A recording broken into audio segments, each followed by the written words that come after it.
Now, the greatest radio shows of all time. Suspense. The Shadow Node. Washington calling David Harding, counter-spy. Classic radio theater. The Great Gildersleeve. Fibber McGee and Molly. Dragnet. Gunsmoke. The Lone Ranger. Now, step back into our time machine with your host, Wyatt Cox. Good evening, friends of the Inner Sanctum. We head out west to Dodge City, Kansas for an episode of Gunsmoke. This episode, I believe this one's sponsored by Post Cereals. Sugar Crinkles or Post Toasties, one or the other. This episode is entitled Custer, and it was originally broadcast November 21st, 1953. Now, Sugar Crinkles, the sugar rice treat that's just right sweet, is proud to present Gunsmoke.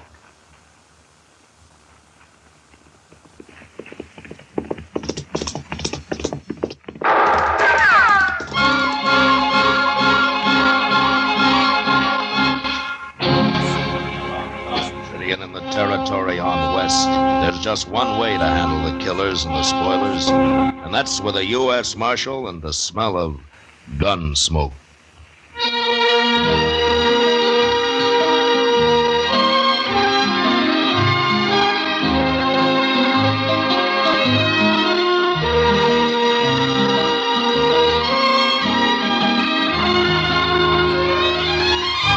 Gunsmoke, the story of the violence that moved west with young America. The story of a man who moved with it.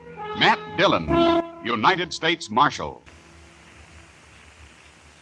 Take it easy, Mom. You know your young folks are going to eat when you give them Sugar Crinkles for breakfast. Yes, boys and girls love Sugar Crinkles. And no wonder. It's the sugar rice treat that's just right sweet. Makes breakfast more fun than a circus. Now, the reason Sugar Crinkles suit young folks to a T is this.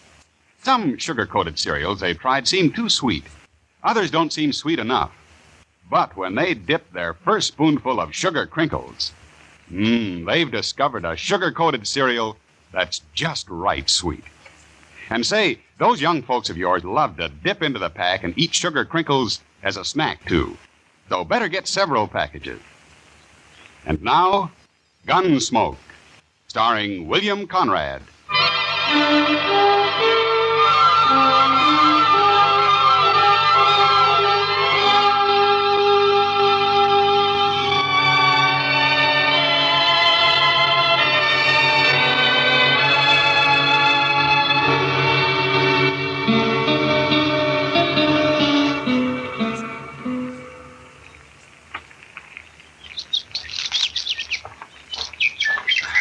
I got our horses saddled, Mr. Dillon. I'm so hungry I could eat a whole hog. Well, all the hog you got this morning's cooking on that stick right there, Chester. Is it done? That depends on how hungry you are. It's done.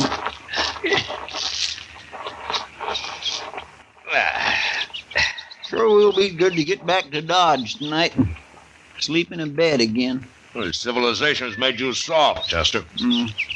Maybe so, but I get mighty tired of using my back for a mattress and my belly for a covering. Obviously, Chester, you were born for greater things than rooting around on the prairie and living in the rain. It hasn't been raining, Mr. Dillon. No, it hasn't. But it will, Chester. Sooner or later, it'll rain. Yes, sir. Wish you'd brought some more bacon. Say, don't old man Granby live around here? Maybe we could borrow a little from him. Well, according to what I've always heard, old Granby wouldn't loan anybody anything. You really think he's a rich miser, like to say? Oh, I don't know, Chester. Sometimes a man's entirely different from his reputation. I only met Granby once or twice. He seemed like a nice enough old fellow, though. Well, I wouldn't want to live out here all alone with nothing but a few horses for company. Oh, he's used to it. Well, even if he does have a lot of money hid away, there's no place to spend it out here. Granby's pretty old for the pleasures Dodge has to offer, Chester. Well, I hope I am never that old. At the rate you're burning yourself out, Chester, you never will be, so don't worry about it. Oh, now, Mr. Dillon, I live mighty quiet for a young fella who's free and still full of blood. Sure. Hey, look over there. No?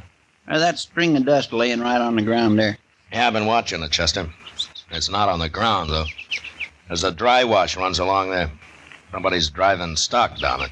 Maybe it's old man Granby. That may be. Let's go say hello, huh? All right, sure.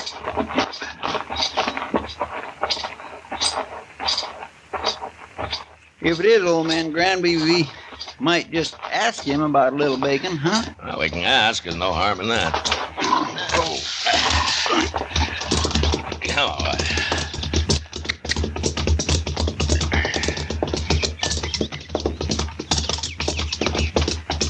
Now, that's horses down there, Chester. Yes, sir. I can see their heads now. I don't see anybody driving them. Now, he'll be along in a minute. Now, let's wait here. Oh.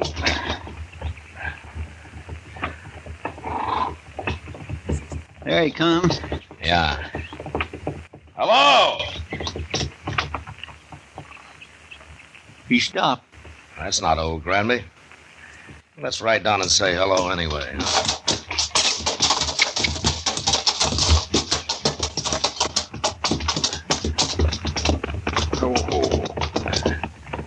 Now, that's Granby's brand on those horses, though. He must have hired him a hand. Yeah, maybe.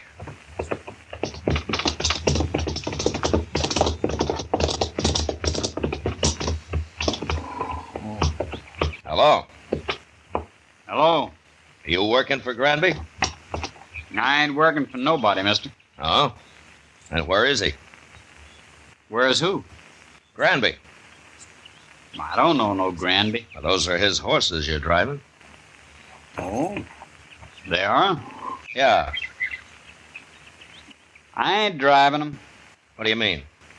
They got ahead of me in the wash here, that's all. I see. You a cowboy? Yeah, sure. I'm a cowboy. Well, you don't look like one. You don't ride like one, either. You're asking the questions, mister. No decent cowboy would run another man's horses down a dry wash just because he didn't want to get up on the bank and ride around them. I told you, they got in front of me is all. How come you're not carrying a gun? Does a man have to carry a gun? No. I'll bet you're the only man within 1,000 miles of here who isn't carrying one. Maybe I got a better conscience than the rest of you. Maybe. Look, mister, you've run those horses about 5 miles off of old Granby's place. You want to give us a hand, we'll run them back. I'm in a hurry. It won't take long. The old man might be a couple of days finding them if we don't. You worry about him. I gotta get into Dodge. We'll ride in with you. Afterwards. I ain't gonna do it. Look a lot better if you did. I'd like to, mister, but I can't wait. I'm leaving now. So long. You gonna let him go, Mr. Wait a Dillon? minute, Chester. I'll let him hear what lead sounds like. No, don't shoot! Don't shoot me! All right, then ride back here.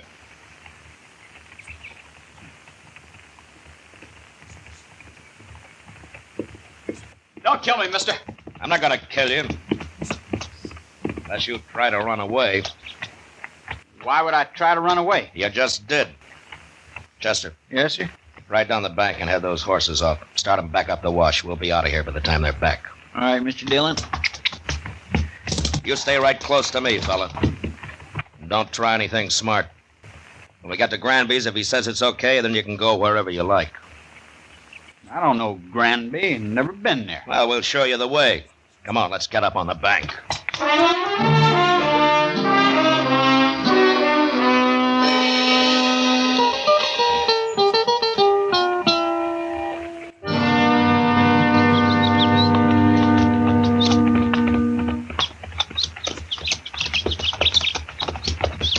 Old man Granby can find his horses all right now, Mr. Dillon. Yeah.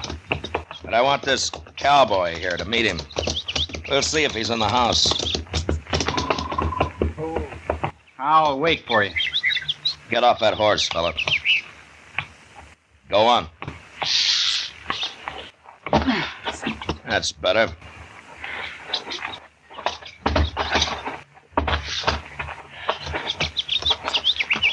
Come on. take a look.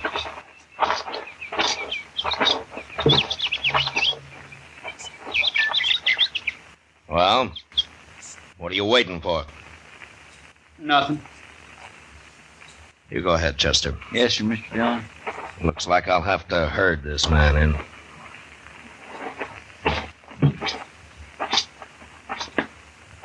You've been kind of balky ever since we ran into you, mister.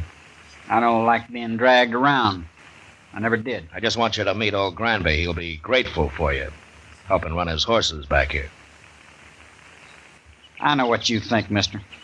You think I was stealing them horses. Well, I never heard of the old man. I was never near this place. Yeah, so you told me. But you're here now. I ain't afraid of you or nobody. Then let's go into the house. Come on. Mr. Dillon? Yeah, what is it, Chester? Old man Granby, he's in there. Oh, what's wrong? Right in the room there, Mr. Dillon. He's hanging there. What? Somebody's gone and hung him right in his own house. I don't want to see him anymore. You go take a look. Pull your gun and hold it on this man, Chester. If he makes a move, shoot him. Yes. Now you just stand there real quiet like. I ain't gonna do nothing. You sure ain't. Just because I happen to be in the country don't mean I killed nobody. Mr. Dillon will decide about that. Who is this Mr. Dillon, anyway? He's a United States Marshal, that's who. A marshal? Looks like you run into the wrong people, fella. I'll hold your gun, Chester. Search it. All right, here. Get around. All right.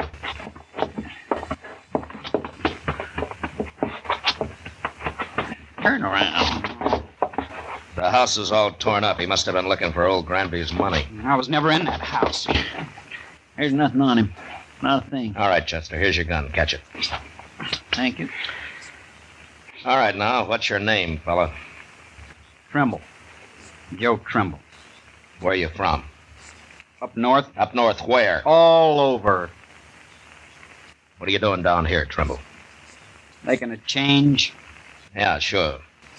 And some cowboy you ran into told you about Granby being rich. So you came here and kicked the old man around and hung him. And then tried to find the money. That's a lie. This is the first time I was ever near the place. I'm sure you did it, Trimble, but I wish I had more evidence. A court of law just might not convict you the way things stand. You gonna let me go? No. I'm arresting you. And you're gonna stand trial. And I'll do my best to see you hung. I didn't do it, I tell you. And I'll go free, too. You'll see. There's something mighty wrong about you, Trimble, and I can't figure it at all. But I'll sure find out.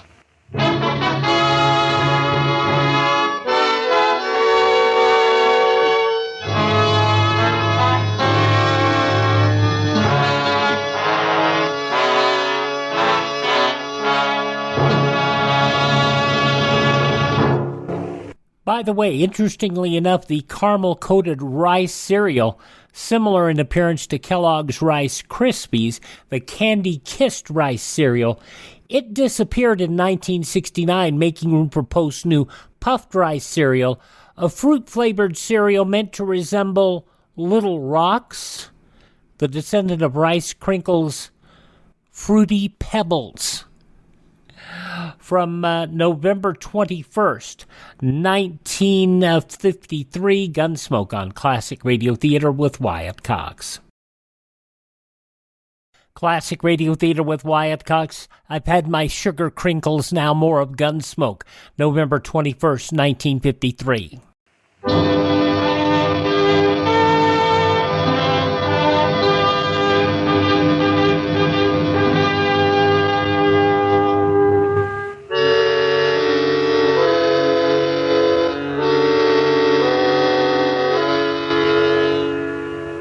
We let Joe Trimble dig a grave out behind the house. Then we laid old Granby in it and covered him with dirt.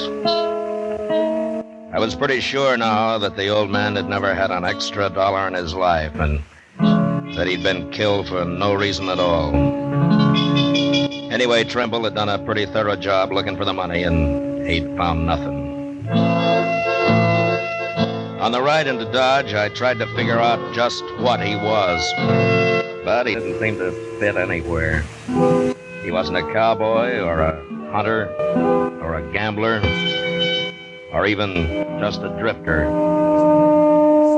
After we got him locked up in jail that night, Doc and I went over to the Texas Trail for a drink with Kitty. And I was telling him about it. Now then, this fella Trimble, how old is he? Oh, around 25, I guess, Doc. Then he couldn't be running away from home. No, he's a little old for that, Kitty. Well, anyway, they'll hang him. Well, I hope the judge agrees with you, Doc. Why shouldn't he? All I got so far is circumstantial evidence. But then you should have shot him out on the prairie. It's a good thing you're not a lawman. Well, maybe if I were, there'd be fewer killings around here. I doubt that, Doc. You going up to Hayes for the trial, Matt? Yeah, I'll have to, Kitty. That'll take a week, I suppose. How about? What do you ask? Nothing, only you just been away for 10 days. Well, I have to earn a living, Kitty. You could make more money gambling right here in Dodge. Oh, now, Kitty, don't start that. Good evening, Marshal. Oh, Major. Miss Kitty, Doc. Evening, Major. How do, Major? I'd like a word with you, Marshal. Sure, Major. So we can go over to the bar there. All right. I'll be back, Kitty, Doc. No hurry, Matt. Doc's got a lot of money. Oh, now I'll buy you one drink, Kitty. Just one drink, and that's all. Well, it's a start, Doc. Let's go, Major. I had to come to Dodge on other business, Marshal. But I wanted to pass the word to you that we're looking for a man. Oh? The Army? Yes, a deserter. Oh? Not from Fort Dodge. Where was he stationed, Major? He was with the 7th Cavalry at Fort Lincoln. Oh, up in the Dakotas. And for some reason, they think he headed south. Now, I don't have much of a description of him, just that he was a private, about, 25, curly blonde hair, and he had a scar on his left hand. Yeah, that fits. What's his name, Major? He enlisted as Joe Gould, but he's known to have used the name Trimble. Uh-huh. Well, he's right here in Dodge. What? I got him locked up in jail. Well, that's fine, Marshal, but how did you know? I think he murdered an old man who lived a day's ride north of here. I'm going to have him tried for it. Well, that won't be necessary now, Marshal. I'll take over custody of him. No. Hmm? Then he'd be tried at Fort Lincoln for desertion. I want him tried for murder. And I got to be there to present the evidence. You could go up to Fort Lincoln. No, the Dakotas are out of my territory, Major. Besides, this is a civil crime. The Army wants that man, Marshal. I'm sorry, Major. He's going to be tried in Hayes first. He is still a soldier, even if he did desert. Well, if the judge lets him off, you can have him. But not otherwise. Major, he tortured and hung an innocent old man, and I'm going to do my best to see him punished for it. Well, I'll have to take this up with my superiors, Marshal. You better hurry. I'm going to Hayes with him tomorrow. I hope you won't regret this, Marshal. I won't, Major. Not if Trimble is properly punished. I won't.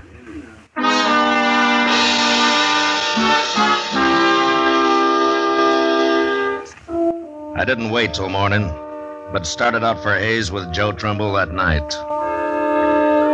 The trial lasted a week, and in spite of all the arguments I made, the judge finally decided that there wasn't enough real evidence to convict him. I even tried to make Trimble confess, but he was too smart for that. So there was nothing to do but bring him back, turn him over to the Army. I sent word to Fort Dodge, and the next morning the Major himself appeared to take him into custody. Well, Marshal, it looks as though you didn't have much of a civil case after all. He killed old Granby. I know he did, Major. But after all, the law's the law. Yes, and in the Army, orders are orders. I'm just sorry your judge didn't convict him after all. Oh, is that so? Chester. Yes, sir? Bring Trimble out, huh? All right, Chief. Major, I'll give the Army credit for one thing. Uh-huh. What's that? Trimble and I rode back some 80 miles yesterday, and when we got here, he wanted to sit up and play cards with Chester. There may be some bad men in the cavalry, Marshal, but they're all tough. Here he is, Mr. Dillon. Well, he's yours, Major. Private Trimble, sir. You're under military arrest, Private. Not privileged to salute. Besides, you enlisted as Private Gould, not Trimble. Yes, sir. November 21st, 1953, Gunsmoke here on Classic Radio Theater with Wyatt Cox. A conclusion in a moment.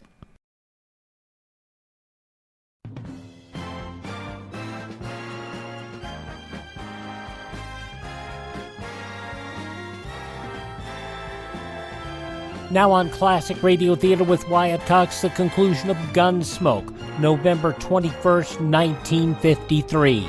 Report to the guard outside. Yes, sir. Just a minute, Trimble. You, know that you're mighty lucky, don't you? You should have died for what you've done. I told you I'd go free, Marshal. It'll catch up with you someday, Trimble. It always does somehow. That's all I wanted to say. Yes, sir.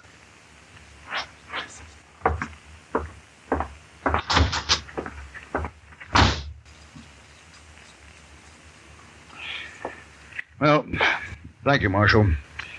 I'll be getting along. Oh, Major, you said that you were sorry that the judge didn't convict him. Why have you changed your mind? Well, I have orders from General Terry to return him to the Dakotas, to Fort Lincoln. Well, he'll be tried there, but he won't be hung for just desertion. Well, oddly enough, Marshal, he won't even be tried. For some months, anyway. He won't? No. It seems that the 7th Cavalry needs every man available. They're leaving Fort Lincoln on an expedition against the Sioux and the Northern Cheyenne. Oh, the Sioux, huh? Yeah. I wonder if old Sitting Bull is still the chief medicine man with him. Sitting Bull? Yeah. Well, I never heard of him. But I expect the 7th will be heading into Montana territory. Well, if they're after Sitting Bull's tribe, they will. He's always had a large camp over on the Little Bighorn. That's so? Yeah. Oh, by the way, who's in command of the 7th Cavalry now? Oh, an officer I served under a couple of years. I never did care for him. A General Custer.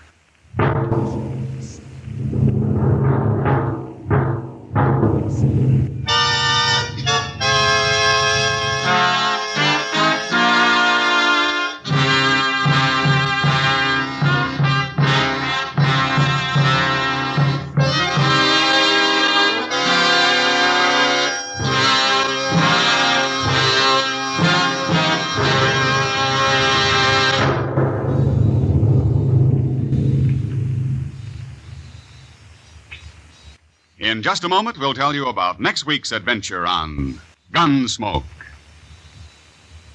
You know, what you are tomorrow depends on what you eat today. So, Mother, be sure the big and little Indians at your house always eat a good breakfast.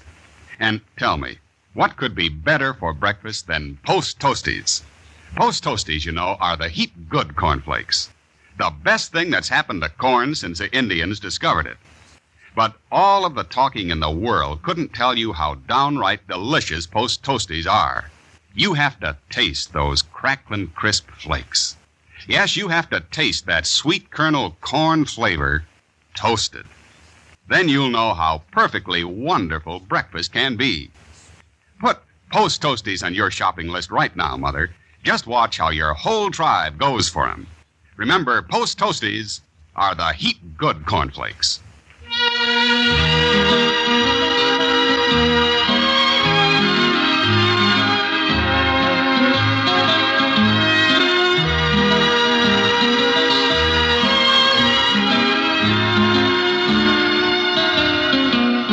Gunsmoke, under the direction of Norman MacDonald, stars William Conrad as Matt Dillon, U.S. Marshal. Tonight's story was specially written for Gunsmoke by John Meston, with music composed and conducted by Rex Corey. Featured in the cast were Sam Edwards and John Daynard. Harley Bear as Chester, Howard McNear as Doc, and Georgia Ellis as Kitty. Ken Peters speaking. Join us again next week as Matt Dillon, U.S. Marshal, fights to bring law and order out of the wild violence of the West in Gunsmoke.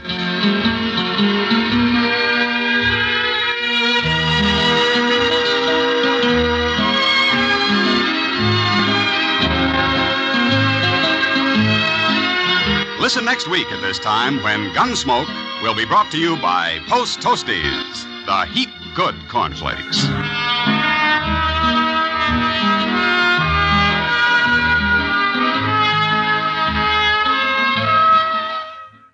November 21st, 1953, Gunsmoke on Classic Radio Theater with Wyatt Cox. Now on Classic Radio Theater with Wyatt Cox, another episode of the Captain Midnight serial from November 21st, 1939.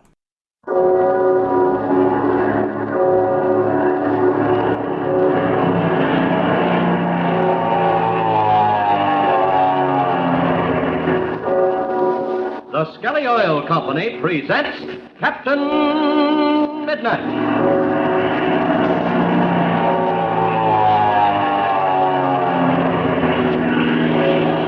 Captain Midnight, brought to you every day, Monday through Friday, at this same time, by the Skelly Oil Company, Skelly Jobbers and Dealers.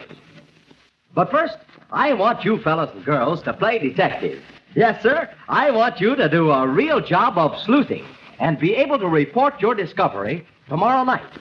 Now, here's your special assignment. The next time you get in the family car, keep your eyes on Dad and your ears listening close to the motor. Now, watch especially close for this. Is Dad's first move to pull the choke way out? You know, the choke is that little gadget on the dashboard that regulates the fuel supply. Well, does the motor chug and spit and cough when Dad steps on the starter? And does he have to pull the choke way out before the car will start? Well, if your car does sound like that, and Dad has to waste time and gasoline, any real detective would know that very likely what you need is a faster starting gasoline. And a mighty smart choice for any smart detective is tailor-made Skelly Aeromax, because there's a gasoline that's weather right for your car. It's weather right because it's tailor-made to suit the weather as the seasons change in each part of the country where Skelly gasoline is sold. It's always tailor-made for quick starting in your weather. Now, remember this. A real detective not only finds the trouble, he does something about it. So the next time you step into the family car with Dad or Mother, be on the lookout for little signs of trouble. See if the motor chugs and spits and makes a lot of fuss about starting, on chilly mornings especially. Well, you know what to do about that. Just tell the folks they should be using weather-right gasoline. Gasoline that's always wide awake and ready to go. Gasoline that's tailor-made for quick starting in your weather. And that can mean just one thing to you wide-awake Flight Patrol detectives. It means tailor-made Skelly Aeromax. Gasoline that's weather-right for your car. Why not stop for a tank full tonight? And now to Captain Midnight. Last time you remember, while waiting in the darkness of the underground passageway, Captain Midnight, Chuck, and Senor Pareda suddenly captured the mute pilot Zollinger, who is in the employ of Ivan Shark. This is the same pilot whom Captain Midnight and his friends had rescued from a crashed plane. Zollinger writes 2 notes, and after the second one, he suddenly arises and escapes into the darkness. With the possibility of their being trapped underground, Captain Midnight feverishly reads the rest of Zollinger's message. Here it is. You do not need to fear. I will not betray you. Well, what do you think of that, Senor Pareda? But the Capitan, this man, we do not know him. We cannot trust him. Of course we can't, Red. He just wrote that to throw us off guard. I'll bet he's on his way to Sharp right now. See, mi amigo, we must leave before it is too late. Oh, but my Dolores... Just a minute now. Calm down, both of you. We've got to do some fast thinking. But this fellow's a pilot for Ivan Sharp, and he's working for him. See, that is right. And that is not good for us. I'm not so sure about that. But look, Red, this fellow Zollinger must be carrying out Sharp's orders. Why, he's flying for him, and if he didn't want to work for him, if he wanted to escape from him, he had his chance when he was with us. But no, he wanted to get back to Sharp, and he ran away from us in order to do so. Yes, all you say is very true, Chuck. And yet there are some loose ends we haven't gathered together. There's something about this fellow that I can't explain. It's a feeling I have, a hunch. I don't believe he's working as hard for Shark as you think he is. But gee, Red, he's one of his men. All of Shark's men aren't nearly as loyal to him as you might suppose. Some of them serve him only through fear. Mi Capitan, this is the situation terrible. I wish to see my Dolores. I wish to help her escape from this Ivan Shark. But if we fall into the hands of this Ivan Shark, then it will be worse. He's sure right, Red. Yes, I know, Chuck. It's a tough problem. But here's the answer. We're going forward. You mean along the passageway? Yes. We're going ahead just as we planned. If this pilot Zollinger does betray us to Ivan Shark, then, well, we'll meet that situation when it comes up. All right, now come on. Follow me. Shall I flash the light? Yes, senor. We must see exactly what we're doing. We've got to act, and act quickly. Oh, there's the hole straight ahead. Gee, I think I can crawl through now. Just a minute. We've got to pull several more rocks out, and then we'll be all set. But now listen, there's one danger we've got to be very careful about. In pulling these rocks out, we're weakening the arch overhead. If another cave-in happened, it might kill us. Si, senor. All right, now here we are. You hold the light, Senor Pareto. Chuck and I start in. Say, these are easy to get now. Mm-hmm. Well, look out, Chuck. Don't disturb the ones overhead. If we pull any more of those out, the whole thing may cave in. Okay, I'll just pull out those from the bottom. That's it. Yeah, look at that pile back of us. Certainly pulled out a lot of them. Oh, look at this big one here on the floor. If we can get that out, we're all set. Just a minute. I'll help you there. Wait till I get a hold of it now. All together now. Let's see if it'll move. All right, here we go. It's moving, Chuck. It's coming out. Keep it rolling. That's just it. Ah, senors, that is good. The hole. It is now large enough. What do we do, Red? Shall we go on through? Certainly we're going through. Well, what about the light? We'll keep that on, at least for the time being. I know the way well, senors. I do not need the light. Very well, senor. We won't use it then. You take the lead. We'll follow behind you. But in order not to get separated, we've got to keep hold of each other. Okay, Red. All right, now. Put out the light, Senor Pareto, and we'll start. Si, senor. Let's go quietly as we can. Talk only in low tones. All right, senor. Lead the way. See me, Capitan. Can you get through the hole, Red? Yes, Chuck. I think I can make it. It's a pretty close fit. Be very careful, senors. Okay, I'm through. So am I. We will go forward then. All right, now. Let's go. Oh, this is the blackest place I was ever in. You can't see shadows or anything. Just a minute. Are we under the house yet, senor? We should be coming under the edge of the house now, senor. Gosh, what's that? What's the matter, Senor Pareto? Did you hit something? See me, Capitan. But now I know where we are. Look, I will show you. I'll turn on the light. Where? Chimney, crickets, Red. We're in a great big room. Oh, look. There's an old table and some chairs. What was this used for, senor? Many, many years ago, in the times of my ancestor, when the trouble comes, then the women and children, they take shelter in these rooms. Oh, so that's it, huh? And look, there are other doors and passages leading from this room. See me, amigo. There are many of them. All right, senor. Put out that light. We'd better have a little conference. Si, senor. Well, what's the next move, Red? I'll tell you shortly. First, I want to ask Senor Pareto a couple of questions. See me, Capitan? How far away is the door leading into the library? It is not far, senor. We go down to the passageway, and then we will find the stone steps. Mm-hmm. At the top of the steps is the secret door into the library. Is that where we're going first? Yes, Chuck, I believe so. Now, we'll go up to the door, see if we can hear anything inside. If we can't, we'll press the lever, open the door, and go in. Gosh, suppose Ivan Shark would be there. Well, if he doesn't have more than one or two with him, that'll be fine. We'll take him by surprise. I think this Ivan Shark, he will be in bed. It is about 2:30 in the morning. How are we going to find Dolores? That's something I can't answer until we've done a little prowling around. All right, now come on, let's go. We haven't got any time to lose. Okay, lead the way, senor. See me, Capitan. Follow me. Oh, look, Red. Do you see something? Hold it, senor. Yes, I do see something. Looks like a faint light. No, senor, it could not be. There is not one who knows about this place except Dolores, and she would not have the chance to come down here. Maybe Ivan Shark has found out about it. All right, now, get your guns out and creep forward. Don't make a sound if you can possibly help it. All right, come on. Listen. Did you hear that? It is behind this door which leads off the passageway to another room. Yes, and it sounds as if somebody was crying. There's a crack down near the floor, and that's where the light was coming from. I'll get down and take a look. All right, watch it. What do you see, Chuck? Lights and beacons. There's a girl in there sitting on a stool next to the table. I can't see her face, but it looks as Wait, if... mi amigo. Let me take a look. Bend down here, senor. Mi amigos. Mi amigos. It is Dolores, my daughter. Quick, open the door. Oh, I can't find the latch. Oh, here it is. Well, can't you open the door? No, it's bolted. Wait a second. There, I've got it. No, keep out! Dolores, mi muchacha, my little girl. Don Juan, oh, my father, it cannot be you. But it is Don Juan. It is your father. Come to my arms, mi pobrecita. Oh, my poor little one. Oh, Father. Come now, mi Dolores. You are all right. We have come to help you. But, Don Juan, who are these men with you? They are the good friends, Dolores. This is Captain Midnight, a very famous Americano pilot. And this is his friend, Chuck Ramsey. Capitan, it is a great pleasure to meet you. And you also, Senor Ramsey. This changes everything, senor. Quickly, senorita. How did you get down here? Oh, mi Capitan, I have the time terrible. This man, Ivan Sharkey, he has me taken down here. Mi Dolores. Dolores, you tell me this Ivan Shark, he knows about this place? See, Don Juan, I escaped down here, and then this Ivan Shark, he finds the secret of the door, and he comes down here and finds me. I try, but I cannot get out the passageway to the barranca. Ah, my poor little girl. You did not know about the barricade, the caving of the wall. No, Father, I did not know about it. Gosh, Red, this is awful. Ivan Shark knows about this passageway. Well, what are we going to do? Listen, Senor Pareda. You stay in the passageway with Dolores. Chuck and I will go up to the door leading into the library. We will try to capture Ivan Shark. But if we find that's impossible, we will come back and help you and Dolores escape. Meanwhile, in the library, not more than 50 feet away, a different scene is taking place. Ivan Shark and his chief lieutenant, Gardo, are standing near the desk looking at a chart and talking in low tones. Listen as Ivan Shark says. It is settled then, Gardo. We will land at this point. Okay, Chief. You will arrange to have one of the two-seaters ready shortly after daybreak. We will take off and then land at the place agreed upon.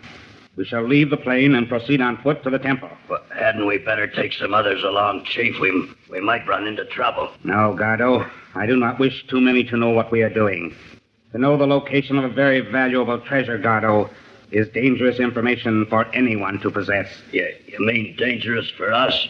Dangerous for you, Gardo, but not for me. Oh, well, I told you before, Chief, I ain't gonna double-cross you. I am mentioning this, Gardo, only to let you know the futility of such action. You can trust me, Chief, I swear. We will say no more about the matter. And now, you may go. I have some very... That is Fang. It must be very important. It is Fang, Master. I must see you at once. Close the door, Fang, and come in. Yes, Master. Come forward, Fang. What is it? Shall I speak, Master? Yes, Fang, you may speak in front of Gardo. Quickly. What is it? I have news of greatest importance, Master.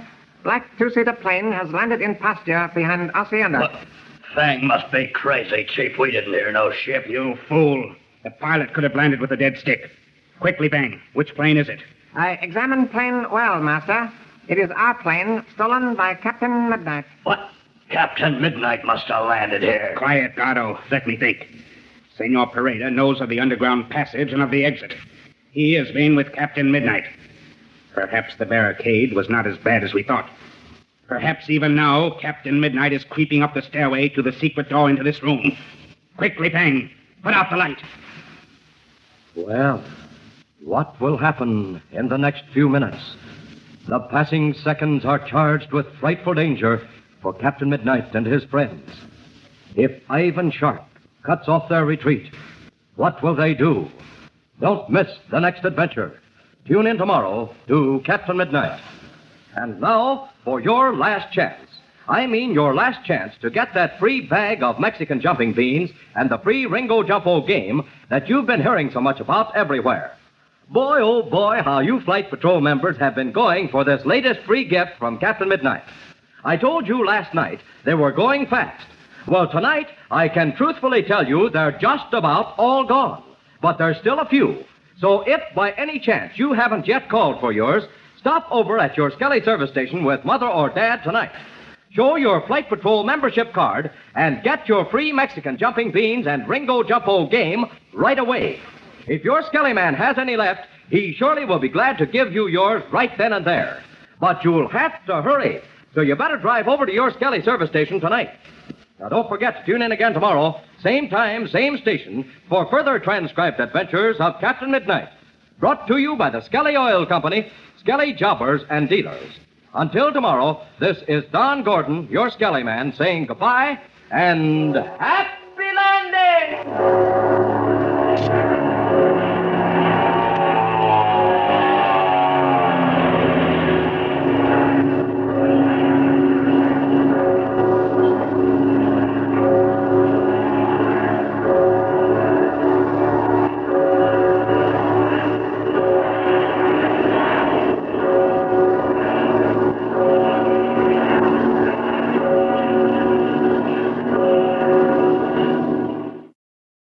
November 21st, 1939, Captain Midnight here on Classic Radio Theater with Wyatt Cox. Thank you for making us a part of your day. Visit our webpage if you have a mind to. That's at classicradio.stream. catch up with what we've got going on there. You can stream our shows on demand or find links to download our shows through various podcast sites that we have a list of there. You can also learn about building a classic radio collection of your own. Get contact information for Ted over at radiomemories.com. And you can also catch up with us there. You can find our social media links. You can find my email address there. And you can also buy me a coffee. Now, the buy me a coffee money doesn't buy me coffee because I don't drink coffee. But what Buy Me a Coffee link does is it helps us acquire additional classic radio collections and helps us expand the reach of the show. That's all at classicradio.stream. That's classicradio.stream. And as always, we ask you to thank this radio station and support their advertisers. They make it possible for us to be here on your favorite radio station. And most importantly, tell all your friends the great radio shows are right here at this spot on the dial. Classic Radio Theater with Wyatt Cox on your favorite radio station.